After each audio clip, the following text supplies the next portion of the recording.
আছি গো, আমাকে একটু হেল্প করো তোমরা, আমি অনেক মুসিবতের মধ্যে আছি। উমর ডাক দিয়া বলে, ভাই রে কি মুসিবত?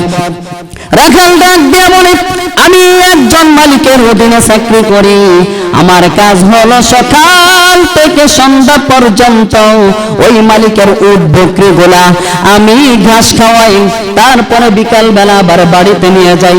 কিন্তু আজকে 3 দিন হয়ে যায় ওই উট বকরি গুলা ঘাসের মধ্যে মুখ লাগাই না। এবার ডাক দেয়া মনে রাখাল বলে, আমি যখন রাত্রের বেলা শুয়ে থাকি আমি তাকায় দেখি গাছের পশু পাখি গুলা কান্দে, চোখ দিয়া পানি জড়াই। রাখাল ডাক দেয়া মনে, আরে আমি তাকায় দেখি এই কান্নার আওয়াজ কিসের জন্য কান্দে গো? কতগুলা উট গুহার দিকে তাকাইয়া তাকাইয়া উট বকরি গুলার চোখ দিয়া পানি ঝরে। আরে আমি দৌড়াইয়া গুহার ভিতরে ঢুকে দেখি রে একটা লোক সেজদায় পড়ে খালি উম্মতি উম্মতি বলে কান্দে। হে আমেনা, তোমার সন্তানকে জিনে নিবে না, শয়তান নিবে না, ভূত নিবে না। তোমার সন্তান সাধারণ কোন মানব নয়, তোমার সন্তান হলো শানওয়ালা নবী, মানওয়ালা নবী, শ্রেষ্ঠ নবী। সুবহানাল্লাহ। এই সন্তানকে জিনে নিতে পারবে না, এই সন্তানকে ভূত নিতে পারবে না। তোমার সন্তান আল্লাহ তাআলার পক্ষ থেকে শেষ নবী, শ্রেষ্ঠ নবী, পয়গম্বর নবী মুহাম্মদুর রাসূলুল্লাহ সাল্লাল্লাহু আলাইহি ওয়াসাল্লাম। জিবরাইল ডাক দিয়ে বলে, আমিনা তোমার সন্তানকে কিসের জন্য গায়েব করে দেওয়া হবে জানেনি? আম্মা জান আমেনাকে যখন বলে তোমার সন্তানকে এই জন্য গায়েব করে দেওয়া হবে, তোমার সন্তানকে দেখার জন্য আসমান আল্লাহর কাছে দরখাস্ত করছে। সুবহানাল্লাহ।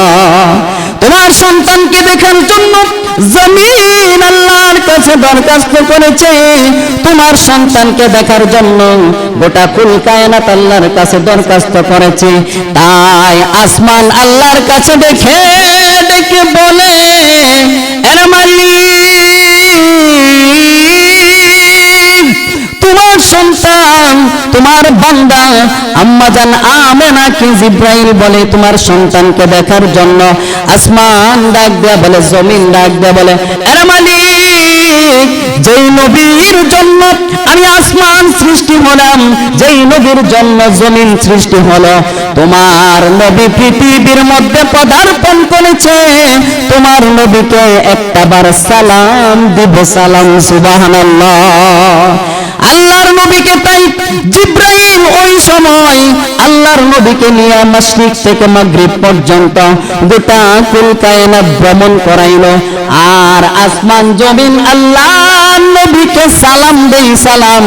আল্লাহ তাআলা বলেন, পৃথিবীর মানুষেরা আমার নবীকে যেমন ভাবে কুল কায়নাত আমার নবীকে সালাম দিয়েছে, তেমনি ভাবে আমি রব্বে কারীম এমন একটা দিন আসবে, এমন একটা মুহূর্ত আসবে, যেই মুহূর্তে প্রত্যেকটা নবীর, আমার নবী শেষ নবীর প্রত্যেকটা উম্মতদেরকে আমি রব্বে কারীম স্বয়ং সালাম দিব। সুবহানাল্লাহ।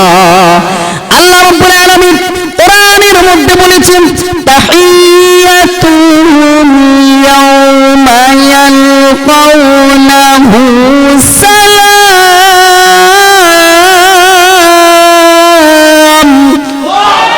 আল্লাহ রাব্বুল আলামিন ডাক দেয়া বলেন, জান্নাতের মধ্যে যখন আমার নবীর উম্মতেরা জান্নাতে থাকবে, আমি রব্বে কারীম ওই শেষ নবীর উম্মতদেরকে আমি টার্গেট করে সালাম দিব, সালাম। সেই নবীর উম্মত আমরা, এই নবী পৃথিবীর মধ্যে পদার্পণ করার সঙ্গে সঙ্গে এই নবী উম্মতের মায়ায় কান্না শুরু করে দিয়েছে। শুধু তাই নয়, শুধু তাই নয়, আল্লাহ নবী উম্মতকে কখনো ভুলে নাই, উম্মতকে কখনো ভুলে নাই। আল্লাহর হাবিব সুখের সময় উম্মতকে ভুলে নাই। শুধু তাই নয়, দুঃখের সময় উম্মতকে ভুলে নাই।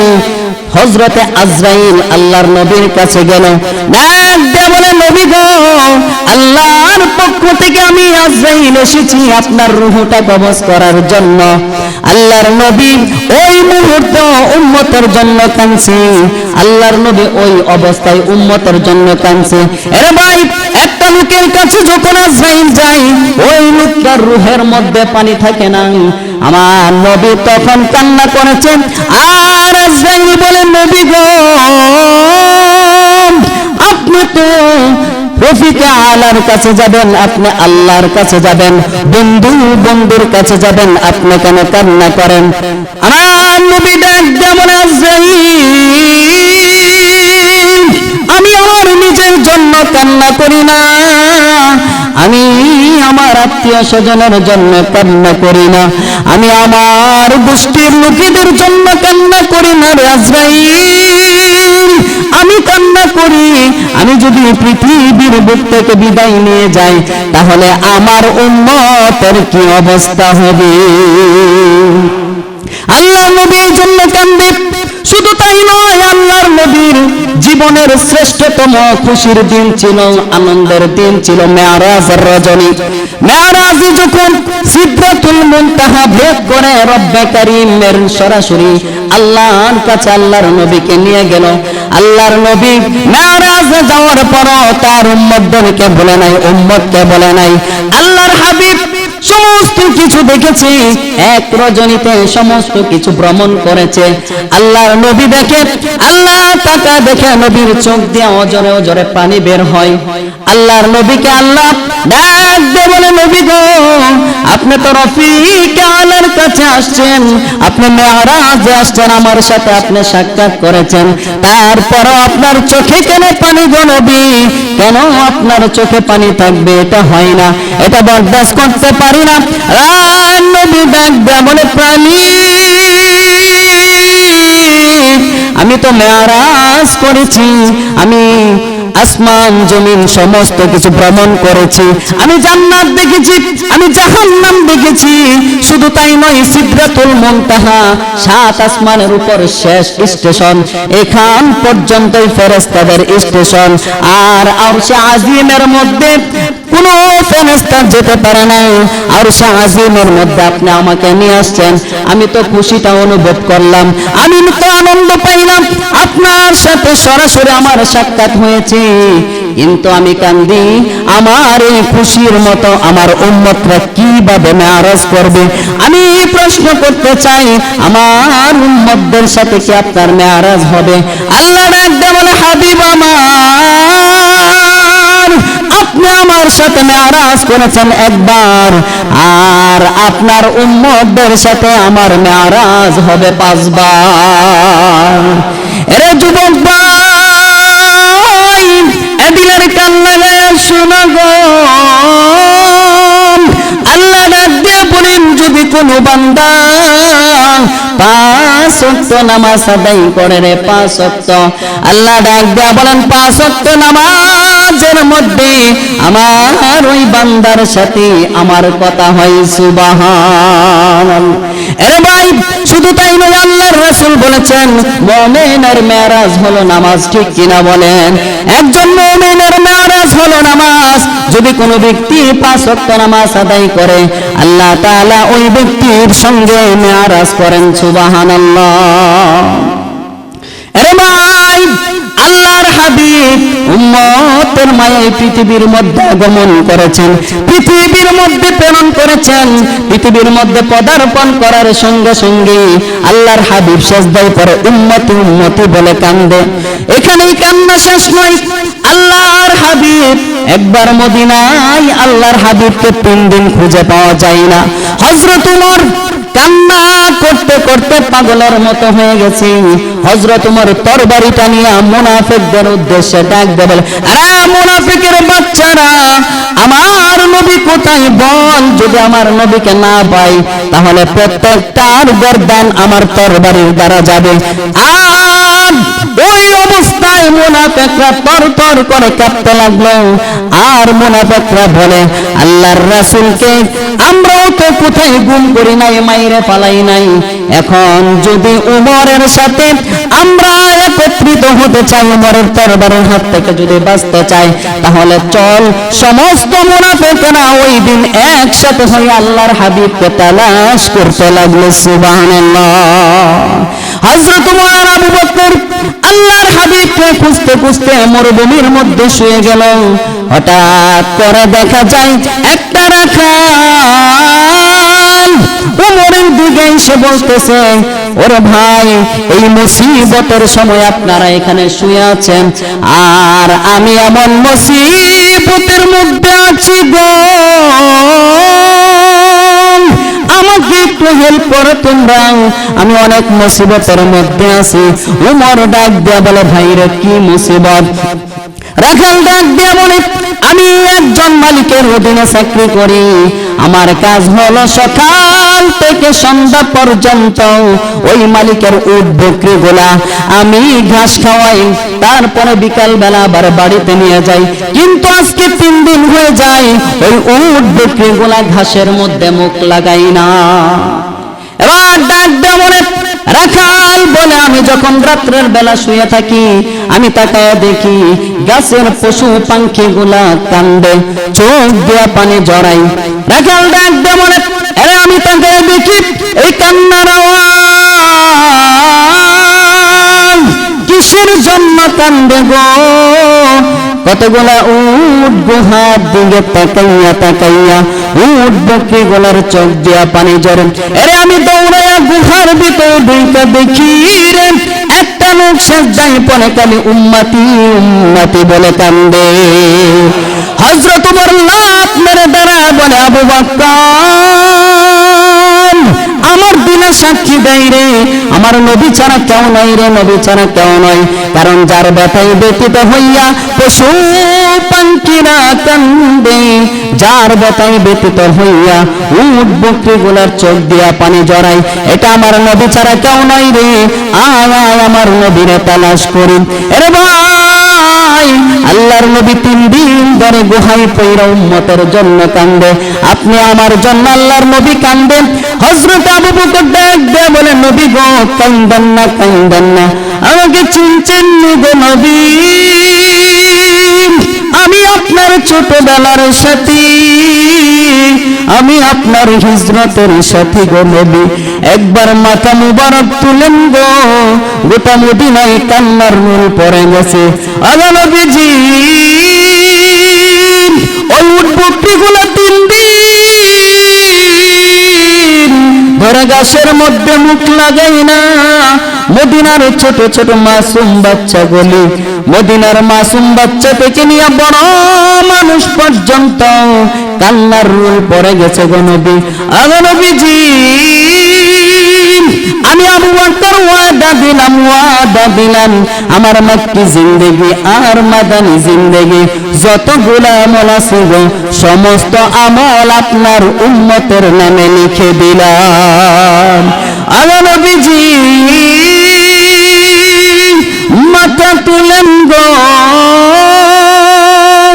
ওগো নবীজি মাথা মুবারক তুলেন না রে নবী, মাথা মুবারক তুলে না। হযরত আবু বকর বলল, নবী গো, আমি তো হযরত উমর ডাক দেয়া বলে, নবী গো, আমি তো সেই উমর যে উমর তরবারিটা হাতে লইয়া আপনারা মারার জন্য গেছিলাম, কিন্তু আপনার এই সুন্দর চেহারাটা দেখার পর তরবারির নিচে আমার মাথাটা দিয়ে দিলাম। সুবহানাল্লাহ। হযরত আবু বকর ডাক দেয়া বলে, রে আবু বকর, লাভ হবে না, লাভ হবে না, চল ফাতেমা নবীর কলিজার টুকরা ফাতেমার কাছে খবরটা লইয়া যাই। এবার ফাতেমার কানে কানে ডাক দেয়া বলে, ফাতেমা রে, তোমার বাবার কেউ মাইরে ফেলাই নাই, তোমার বাবা উম্মতের মায়াই কান্না করতে করতে গুহার মধ্যে সেজদায় পড়ে গেছি। ফাতেমা তার 2টা কলিজার টুকরা হাসাইন আর হুসাইন রাদিয়াল্লাহু তাআলা আনহুকে লইয়া গুহার মধ্যে চলে গেল। দেখে আব্বা জান সেজদায় পড়ে কান্দে। ফাতেমা ডাক দেয়া বলে, বাবা কান্দেন না গো, আমি আপনার কলিজার টুকরা ফাতেমা আপনার কাছে আইছি, আপনার দুইটা নাতি হাসাইন আর হুসাইনকে নিয়ে আসছি গো বাবা। কান্দেন না গো বাবা, কান্দেন না, আর কত কানবেন গো বাবা, মাথা মুবারক তুলেন। আমি ফাতেমা ওয়াদা দিলাম আমার জিন্দেগির সমস্ত আমল আপনার উম্মতের নামে লিখে দিলাম। এর প্রাণের বাবা মাথা মুবারক তুলেন না রে ফাতেমা বলার পর মাথা মুবারক তুলে না। ফাতেমা একটা চিৎকার মেরে ডাক দেয়, বলে মালিক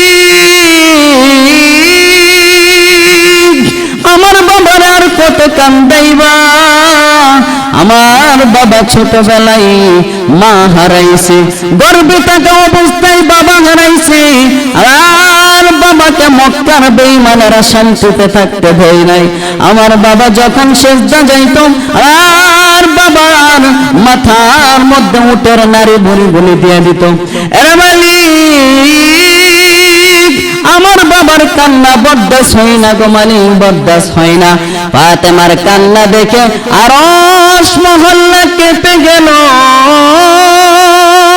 রব্বে কারীম ডাক দেন, রে জিবরাইল আমার ফাতেমার কান্না আমি বরদাস্ত করতে পারি না, যা আমার হাবিবকে যাইয়া কানে কানে সুসংবাদ দে যে আমি সমস্ত উম্মতের দায়িত্ব আমি আল্লাহ নিয়ে নিলাম। সুবহানাল্লাহ। আল্লাহর হাবিব ফাতেমাকে লইয়া মদিনার মধ্যে চলে গেল। এর ভাই আল্লাহর হাবিব পৃথিবীর মধ্যে পদার্পণ করার পর উম্মতের জন্য কাঁদছে, খুশির দিনে কাঁদছে, দুঃখের দিনে কাঁদছে। মেরাজের রজনী সবচেয়ে সুখের দিন ছিল, তারপর উম্মতের জন্য কাঁদছে। আজরাইল যখন আল্লাহর হাবিবের কাছে বসা, আজরাইল ডাক দিয়ে বলে, নবী গো আমি জীবনে কারো কাছ থেকে জান নেওয়ার জন্য 1 সেকেন্ডের অনুমতি নেই নাই, কিন্তু আপনার কলিজা থেকে আপনার দেহ থেকে রূহটা নেওয়ার সময় আমার মালিক ডাক দিয়ে কি বলে জানেননি? আর মালিক ডাক দিয়ে বলে, আজরাইল কার রূহটা আনার জন্য যাচ্ছ জাননি? এমন একটা মানুষের রূহটা আনার জন্য যাচ্ছ যে নাকি আমি স্বয়ং আল্লাহ তাআলার বন্ধু। সুবহানাল্লাহ। আল্লাহর হাবিব কি এবার আজরাইল বলে, নবী গো অনুমতিটা কি পাবো? আল্লাহর হাবিব ডাক দিয়ে বলে, আরে আজরাইল এই পৃথিবীর জন্য আমার কোনো মায়া নাই, এই পৃথিবীর আত্মীয় স্বজনের জন্য আমার কোনো মায়া নাই, কিন্তু আমি জিব্রাইলের আশা করতেছি যতক্ষণ পর্যন্ত জিব্রাইল এসে আমার উম্মতের চূড়ান্ত সিদ্ধান্ত না দিবে ততক্ষণ পর্যন্ত আমি আজরাইল তোমাকে অনুমতি দেব না। এবার আল্লাহ জিব্রাইলকে পাঠাইল, আরে জিব্রাইল আমার হাবিবের কাছে যা, আমার হাবিবের কাছে গিয়া বল আল্লাহ তাআলা আপনার আশাগুলি পূরণ করবেন। আল্লাহর হাবিব ডাক দেয়, বলে জিব্রাইল আমি নিজের জন্য কান্দি না, আল্লাহ তাআলা আমাকে কথা দিয়েছেন আমি যতদিন পৃথিবীর মধ্যে বেঁচে থাকবো ততদিন আল্লাহ তাআলা পৃথিবীর মধ্যে কোনো গজব দিবে না, পৃথিবীর মধ্যে কোনো লানত দিবে না। আমি জানতে চাই আমি পৃথিবী থেকে চলে গেলে আল্লাহ কি সেই ওয়াদাটা কি ভঙ্গ করে ফেলবে, সেই ওয়াদাটা কি শেষ হয়ে যাবে? এই জন্য আমি ততক্ষণ আজরাইলকে অনুমতি দিব না যতক্ষণ পর্যন্ত আল্লাহ তাআলা আমার উম্মতের চূড়ান্ত সিদ্ধান্ত না জানাইবে। সুবহানাল্লাহ। এই যুবকের নবী গো আল্লাহ ডাক দেয়া বলেন, আমার নবীর বিপরীত আমি এমন একটা চরিত্র দান করেছি যেই চরিত্রটার নাম হলো আজিম। আল্লাহ কোরআনের মধ্যে ডাক দেয়া বলেন, ওয়া ইন্নাকা লাআলা খুলুকিন আযীম।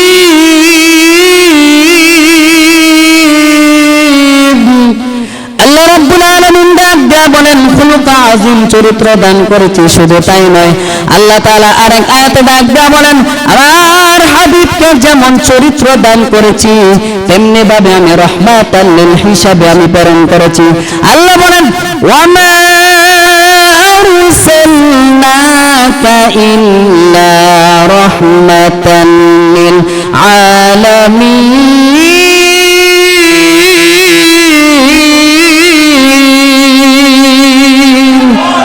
আল্লাহ রাব্বুল আলামিন ডাক দিয়ে বলেন আমার হাবিবকে আমি পৃথিবীর মানুষের জন্য রহমত স্বরূপ প্রেরণ করেছি, রহমত স্বরূপ।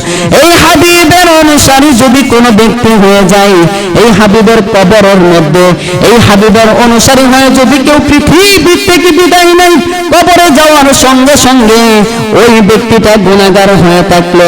যদি কোনো ভুলভ্রান্তি থাকে, আল্লাহর হাবিবকে মহব্বত করার কারণে কবরে কোনো আযাব হবে না, আযাব বলে মাফ হয়ে যাবে। সুবহানাল্লাহ। এই আল্লাহর হাবিবকে দিল দ্বারা, অন্তর দ্বারা আল্লাহর হাবিবকে আমাদের ভালোবাসতে হবে। আল্লাহর হাবিব নিজেই বলেছেন লা ইউমিনু আহাদুকুম হাত্তা আকুনা আহাব্বা ইলাইহি মিন ওয়ালিদিহি ওয়া ওয়ালাদিহি ওয়ান নাসি আজমাইন। আল্লাহর হাবিব ডাক দিয়ে বলেন রে পৃথিবীর মানুষেরা, পৃথিবীর মধ্যে তোমার বিবি থাকবে, তোমার বাচ্চা থাকবে, তোমার জমি জামা অট্টালিকা থাকবে, সব কিছু থেকে বেশি মহব্বত আমি রাসূলকে করতে হবে। আর যেই ব্যক্তিটা আমি রাসূলকে বেশি মহব্বত করবে, ওই ব্যক্তিটাই আমার খাঁটি উম্মত। আল্লাহর হাবিব এই উম্মতের জন্য, আপনার আমার জন্য কত কষ্ট করেছেন, আপনি আমার জন্য কত কান্না করেছেন, আল্লাহর দরবারে কান্না করেছেন। আল্লাহ রাব্বুল আলামিন আল্লাহর হাবিবকে জান্নাতি টিকিট দেওয়ার পরেও আল্লাহর হাবিব উম্মতের মায়া ছাড়া নাই, উম্মতের চিন্তা করেছে, সদা সর্বদাই চিন্তা করেছে। তারপরে আজরাইল যখন আল্লাহর হাবিবের কাছে ওহী নিয়ে আসলো, আল্লাহর হাবিব পৃথিবী থেকে বিদায় নিয়ে যাবেন, এমত অবস্থায় আল্লাহর হাবিবকে জিবরাইল ডাক দেয়া বলে নবী গো, আল্লাহ তাআলা যে ওয়াদা করেছেন আপনি পৃথিবীতে যতদিন থাকবেন ততদিন কোনো গজব আল্লাহ তাআলা দিবে না। আল্লাহ তাআলা আজকে খবর পাঠাইছেন আর বলেছেন এই পৃথিবীর মধ্যে আপনার উম্মতরা যতদিন বেঁচে থাকবে আল্লাহ তাআলা তাদের উপর, তারা গুনাহ করলেও তাদের উপর আল্লাহ তাআলা গজব পালায়া মারবেন না। সুবহানাল্লাহ। আরে ভাই, আপনার আমার নবী যদি দোয়া না করতেন তাহলে আমরা গজবের মধ্যে পড়ে মৃত্যুবরণ করতাম, চেহারাটা পরিবর্তন হয়ে যাইত। কারণ আল্লাহর রাসূল আল্লাহর কাছে দোয়া করেছেন, চূড়ান্ত সিদ্ধান্ত চাইছেন, আল্লাহ চূড়ান্ত সিদ্ধান্ত জানায় দিয়েছেন। আর রাসূল ডাক দিয়ে বলেন পৃথিবীর মানুষ, তোমরা আজকে গুনাহ করতেছো, তোমরা আজকে নবীর বিরুদ্ধে কথা বলতেছো, আল্লাহর কোরআনের বিরুদ্ধে কথা বলতেছো, আল্লাহর কালামের বিরুদ্ধে কথা বলতেছো। যদি আমার নবী দোয়া না করতো, আল্লাহ ডাক দিয়ে বলেন আমার নবী যদি দোয়া না করতো তাহলে আমি সরাসরি তার উপর গজব পালায়া মাইরে ফেলতাম। কিন্তু আমার গজব যাই ধ্বংস করার জন্য, আর আমার গজবটাকে নবীর দোয়া ফিরাইয়া দেয়। সুবহানাল্লাহ। আজকে বর্তমানে এমন একটা পরিস্থিতির মধ্যে মানুষগুলো শুধু অন্যায় অত্যাচার নয়, আল্লাহর বিরুদ্ধে কথা বলে, রাসূলের বিরুদ্ধে কথা বলে, কোরআনের বিরুদ্ধে কথা বলে। আরে ভাই, আপনি আমি মুসলমানের সন্তান, যদি কোনো নাস্তিক মুরতাদ আপনার নবীকে নিয়ে কথা বলে, আমার রাসূলকে নিয়ে কথা বলে, সঙ্গে সঙ্গে ওই নাস্তিকের উপর ঝাঁপিয়ে পড়তে হবে, ঠিক কিনা বলেন? নাস্তিকদের দাঁত ভাঙ্গা জবাব আমাদের দিতে হবে, দাঁত ভাঙ্গা জবাব দিতে হবে।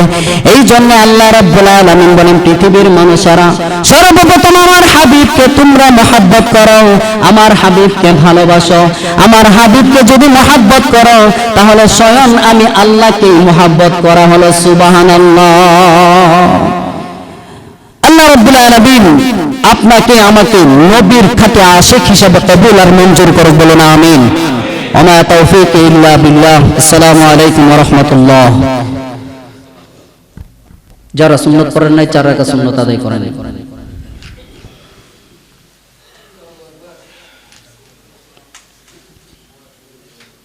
আমি দেখিনি তোমায় চোখের তাড়ায়, তবুও তোমায় ভালোবেসেছি। আমি দেখিনি তোমায় চোখের তাড়ায়, তবুও তোমায় ভালোবেসেছি। মনের এই ক্যানভাসে তোমার ছবি ভাসে, তোমার প্রেমে যেন পড়েছি। মনের এই ক্যানভাসে তোমার ছবি ভাসে, তোমার প্রেমে যেন পড়েছি। আমি দেখিনি তোমায় চোখের তাড়ায়, তবুও তোমায় ভালোবেসেছি। উহুদের ময়দানে রক্ত ঝরালেন দিন কায়েমের জন্য, পাথর বুকেও ফুটালে ফুল, মনুষ্য জাতি ছিল শূন্য। উহুদের ময়দানে রক্ত ঝরালেন দিন কায়েমের জন্য, পাথর বুকেও ফোটালে ফুল, মনুষ্য জাতি ছিল শূন্য। শত জ্বালাতন সয়েছ তুমি, শত জ্বালাতন সয়েছ তুমি, এই কাহিনী শুনে কেঁদেছি। মনের এই ক্যানভাসে তোমার ছবি ভাসে, তোমার প্রেমে যেন পড়েছি। আমি দেখিনি তোমায় চোখের তাড়ায়, তবুও তোমায় ভালোবেসেছি। ধারে ধারে ঘুরে খোদার বাণী পৌঁছে দিয়েছ দিন রাত, চিনল না তোমায় তায়েববাসী, করল যে শুধু আঘাত। ধারে ধারে ঘুরে খোদার বাণী পৌঁছে দিয়েছ দিন রাত, চিনল না তোমায় তায়েববাসী, করল যে শুধু আঘাত।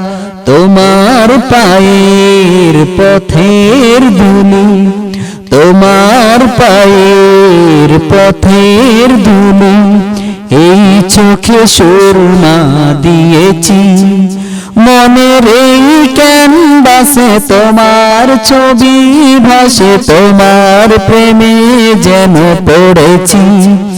আমি দেখিনি তোমায় চোখের তাড়ায়, আমি দেখিনি তোমায় চোখের তাড়ায়, তবুও তোমায় ভালোবেসেছি।